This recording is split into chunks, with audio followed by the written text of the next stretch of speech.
Olá pessoal, eu sou o Dr. João Ricardo Kozak, esse é o nosso canal de Psicologia do Esporte do YouTube. Hoje eu estou aqui para falar sobre a seleção brasileira e por que o Tite não convocará, não convidará um psicólogo do esporte nem antes e nem durante a Copa do Mundo.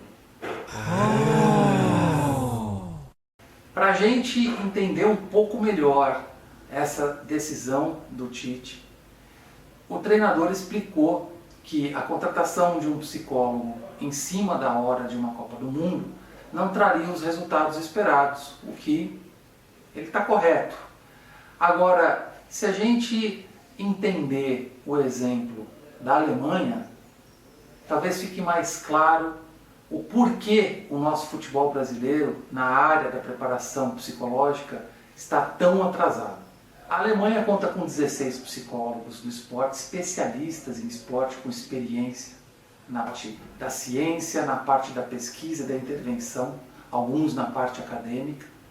Eles são coordenados pelo Dr. Hans Dieter, o qual, o treinador Joachim Löw da seleção alemã, já disse: Dr. Hans Dieter é o meu braço direito.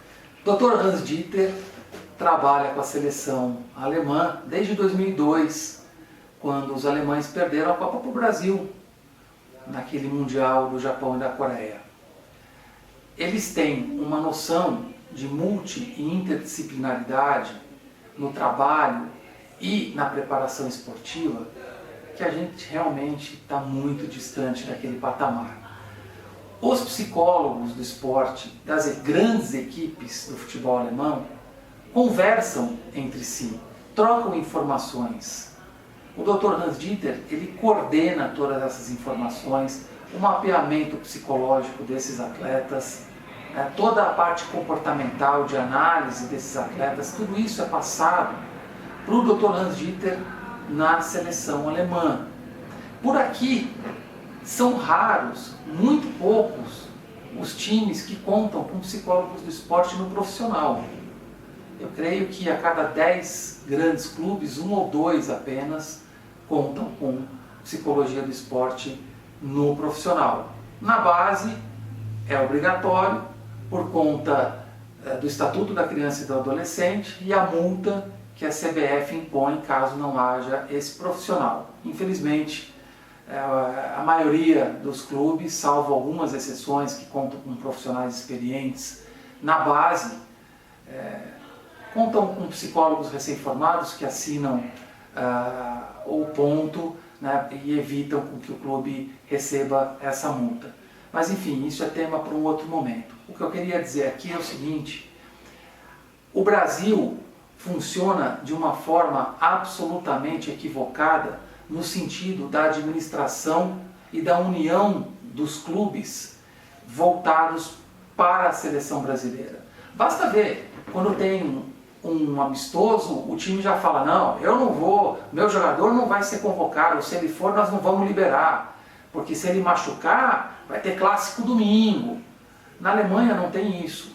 Na Alemanha existe todo um esforço coletivo das equipes, dos profissionais, dos psicólogos que trabalham por lá, para auxiliar a seleção alemã. E aí quando o Tite diz: não teremos psicologia do esporte porque não há tempo hábil, na Alemanha, entre ciclos de Copa do Mundo, os clubes todos já estão trabalhando, os psicólogos estão trabalhando para dar o apoio à seleção alemã. Aqui, eu pergunto para vocês, qual é a união que existe entre os clubes? É um tal de presidente que atravessa a negociação de jogador de um lado para o outro? É um tal de um time querer prejudicar o outro? Aqui não tem união, pelo contrário. Então, enquanto a filosofia institucional e administrativa não mudar nesse país, dificilmente a gente vai ter um trabalho a longo prazo de psicologia do esporte na seleção brasileira. Se vocês puderem me ajudar, quando foi que nós tivemos na seleção brasileira um trabalho a longo prazo? A resposta é nunca. Nunca. Porque para que isso aconteça, as equipes precisam se unir. E para que as equipes vão se unir apenas quando elas tiverem a consciência de que a seleção brasileira tem a sua importância e que nesse processo de valorização os psicólogos do esporte possam ser contratados por esses grandes clubes e auxiliar na construção e na elaboração de um grande departamento de psicologia esportiva. Isso parece ainda uma utopia. É preciso muito trabalho, é preciso muita divulgação, é preciso que os treinadores entendam que existe um triângulo da preparação esportiva, em que um lado é a parte física, outro lado é a parte técnica e a base é a parte psicológica e emocional. Nelson Rodrigues, o saudoso jornalista e dramaturgo, já dizia: nossos atletas têm corpos de aço e a base de barro. E isso foi 70 anos atrás, depois do primeiro grande fantasma da história do nosso futebol, que foi a derrota para o Uruguai na Copa de 50, com 200 mil pessoas no Maracanã, o que configurou no maior silêncio do mundo.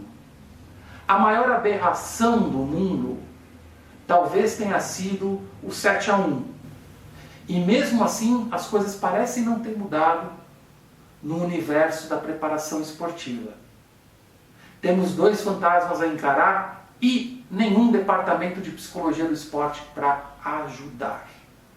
O que o Tite deverá fazer com a sua habilidade no relacionamento, no gerenciamento e no plano da liderança, só ele sabe.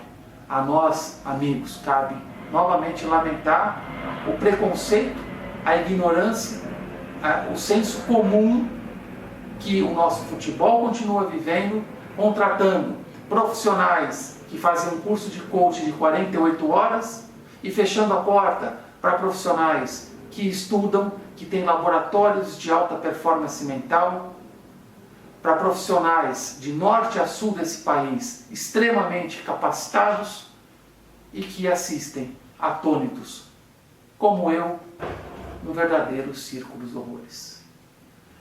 É isso, pessoal. Se vocês curtiram, dá um likezinho aqui. Logo nos vemos de novo para continuar o nosso papo sobre a psicologia do esporte. Um grande abraço, até breve. A taça do mundo é nossa, com brasileiro não há quem possa. Eita, esquadrão de ouro.